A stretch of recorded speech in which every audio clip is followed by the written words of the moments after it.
दोस्तों, कभी आपने सोचा है धरती का अंत कहां पर जाकर होता है? सोचिए, आप ए पॉइंट से चलना शुरू करते हैं, लेकिन बी पॉइंट का पता नहीं है वो कहां है। ऐसा ही सवाल वैज्ञानिकों के मन में भी आया, क्या धरती का कोई अंत भी है या नहीं? आज इस वीडियो में ऐसे सवाल का जवाब खोजेंगे कि धरती का अंत कहां पर जाकर होता है। चलिए शुरू करते हैं इंटरेस्टिंग वीडियो को। अगर आप हमारे चैनल पे नए हैं तो इस चैनल को सब्सक्राइब करना ना भूलें और कमेंट में अपनी राय जरूर दें। आपको क्या लगता है कि धरती का अंत किस दिशा में होता है? चलिए शुरू करते हैं इस वीडियो को। धरती पर चलते चलते आप अंत तक नहीं पहुंच सकते, क्योंकि धरती गोल है। आप कहीं भी एक दिशा में चलते रहें तो आखिर में वहीं वापस आ जाएंगे जहां से शुरू किया। क्या बात है? क्योंकि धरती पर कोई किनारा नहीं है। वैज्ञानिकों और अंतरिक्ष यान के तस्वीरों में यही सिद्ध हुआ है कि हम एक गोलाकार ग्रह पर रहते हैं जिसका कोई फिजिकल सीमा बिंदु नहीं है। लेकिन ये बात भी सच है कि जब हम धरती से बाहर यूनिवर्स की बात करते हैं तो वहां जो शून्य स्पेस वैक्यूम है, वहां वो कभी भी खत्म नहीं होता। यूनिवर्स लगातार बढ़ रहा है, फैल रहा है। इसलिए धरती के आगे स्पेस का अनंत विस्तार है, जिसके पार कुछ देखने को नहीं मिलता, बस अकेला अंधकार और शून्यता। धरती का इतिहास भी इस सवाल को और गहरा करता है। करीब 4.5 अरब साल पहले जब ये ग्रह बना था, तब इसकी सतह पिघले हुए मैग्मा से भरी हुई थी। धीरे धीरे समय के साथ ये ठंडी हुई और जीवन पनपा। लेकिन क्या जीवन की शुरुआत हुई इसी सतह पर या इसके नीचे किसी कोने में? वैज्ञानिक बताते हैं कि धरती की परतें लगातार खिसक रही हैं। भूकंप और ज्वालामुखी सक्रिय हैं, जो हमारे ग्रह के अंदर होने वाली घटनाओं के सबूत हैं। धरती के सबसे गहरे हिस्से की बात करें तो मानव ने अब तक महज कुछ किलोमीटर की यात्रा ही की है।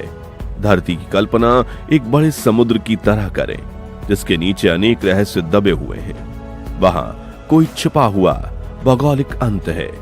विज्ञान हमें बताता है कि धरती की नाभि में एक ठोस लोहे का केंद्र है, जो हमारे ग्रह को एक चुंबकीय क्षेत्र देने में मदद करता है। इस केंद्र तक पहुंचना तकनीकी रूप से नामुमकिन है, इसलिए इसकी गहराई और रहस्यों के बारे में बहस हमेशा जारी रहती है। हमारी पौराणिक कथाएं भी धरती के अंत के बारे में कई कहानियां बताती हैं। कहीं कहीं इसे एक विशाल सांप के ऊपर टिका बताया गया है, जो इस धरती को संभाले हुए है। यूरोपियन कथाओं में समुद्र की आखिरी छोर पर राक्षसों का निवास माना गया है, जो अनजाने यात्रियों को निगल लेते हैं। ये कहानियां इस बात का संकेत है कि मानव जाति ने सदियों से धरती का अंत और उसकी सीमा को लेकर असीम जिज्ञासा रखी है। आज तकनीक ने हमें उपग्रहों के जरिए धरती को पूरी तरह से देखने का मौका दिया है। इससे पता चला है कि धरती वास्तव में गोलाकार आकृति है, जिसका कोई भी असली किनारा नहीं है।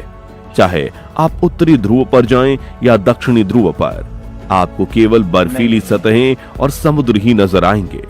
तो क्या ये मतलब है कि धरती का कोई अंत नहीं? जवाब दिलचस्प है।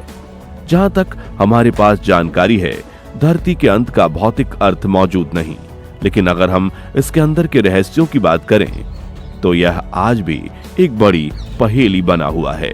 वैज्ञानिक लगातार धरती की गहराई में झांकने और उसके अंदर छुपे हुए रहस्यों को समझने की कोशिश कर रहे हैं, जैसे कि पृथ्वी के नाभि और मैग्मा की गतिविधि के साथ ऋतुओं के चक्र। सबसे बड़ा सवाल, धरती कैसे खत्म हो सकती है? आज जो सूरज है वही हमारी लाइफ की सबसे बड़ी वजह है। सब कुछ वैज्ञानिकों के हिसाब से लगभग अगले 7.5 अरब साल बाद सूरज अपनी लाइफ के आखिरी फेज में पहुंच जाएगा। अभी सूरज एक मेन सीक्वेंस स्टार है, जहां वो हाइड्रोजन जलाकर एनर्जी बना रहा है, लेकिन उसके अंदर का हाइड्रोजन कम हो जाएगा तो वो अस्थिर होने लगेगा और उसकी बाहरी परत फैलने लगेगी। इसी प्रोसेस में सूरज एक रेड जायंट बन जाएगा। इस फेज में सूरज का साइज कई गुना बढ़ जाएगा। उसकी बाहरी परत मरकरी, वीनस के बाद में अर्थ तक फैल सकती है, जैसे जैसे सूरज की गर्मी और आकार बढ़ेगा, धरती का तापमान इतना ज्यादा हो जाएगा कि समंदर उबलने लगेंगे, पहाड़ तक पिघल सकते हैं। आखिर में या तो धरती सूरज की आउटर लेयर में खिंचकर सूरज में समा जाएगी, या फिर इतनी हीट मिल जाएगी कि धरती जलकर पिघलकर एक बंजर सूखी जलती हुई चट्टान बन जाएगी। यह प्रक्रिया बहुत धीरे धीरे होगी, अचानक नहीं, लेकिन आखिरी परिणाम यही होगा कि इस रूप में दुनिया नहीं रहेगी। अच्छी बात यह है कि यह सब होने में अरबों साल हैं, यानी अभी भी जनरेशंस के लिए सिर्फ एक साइंटिफिक फ्यूचर है, और ये कोई इमीडिएट खतरा भी नहीं। इसके बाद आता है आसमान से मौत की चट्टान, यानी कि एपोक्लिप्स, एस्ट्रॉयड स्ट्राइक। हमने डायनासोर्स के एक्सटिंक्शन के बारे में जरूर सुना है। लगभग 6500 करोड़ पहले एक विशाल एस्ट्रॉयड डायनासोर पृथ्वी से टकराया। उसकी गति इतनी ज्यादा थी कि एक्सप्लोजन में अरबों परमाणु बम जितनी एनर्जी निकली। टकराने की जगह, जो आज मैक्सिको के चीकुस्लूब क्रेटर के नाम से जानी जाती है, उसके आसपास सब कुछ नष्ट हो गया। भूकंप, सुनामी और धूल धुएं का इतना बड़ा बादल उठा कि सूरज की रोशनी महीनों से लेकर सालों तक कम हो गई।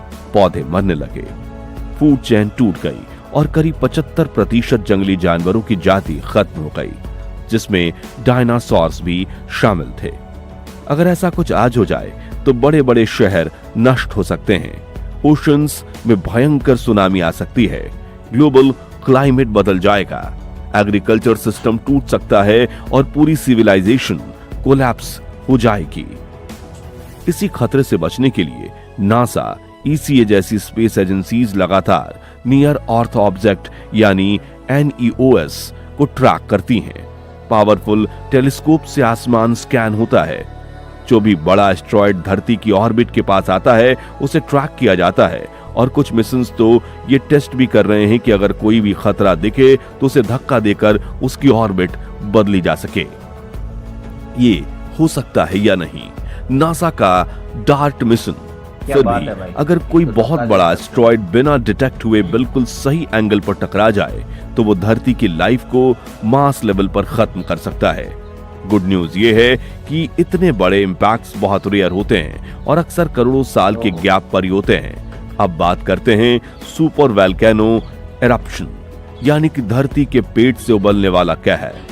आम वोल्केनो तो अपने वीडियोस और फोटोज में देखे ही होंगे, लेकिन सुपर वोल्केनो उनसे कई गुना ज्यादा खतरनाक होता है। ये वो जगह है जहां धरती के अंदर बड़ी मात्रा में मैग्मा, गैस और प्रेशर जमा रहता है। इसका एक बड़ा एग्जाम्पल है येलोस्टोन सुपर वोल्केनो, जो यूएसए में है।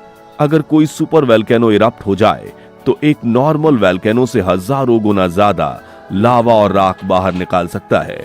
एटमॉस्फेयर में इतनी राख, सल्फर डाइऑक्साइड और दूसरी गैसेस भर सकती हैं कि सूरज की रोशनी काफी हद तक रुक जाए, ग्लोबल टेम्परेचर अचानक कई डिग्री तक कम हो जाए और वोल्केनिक विंटर जैसा हाल बन जाए।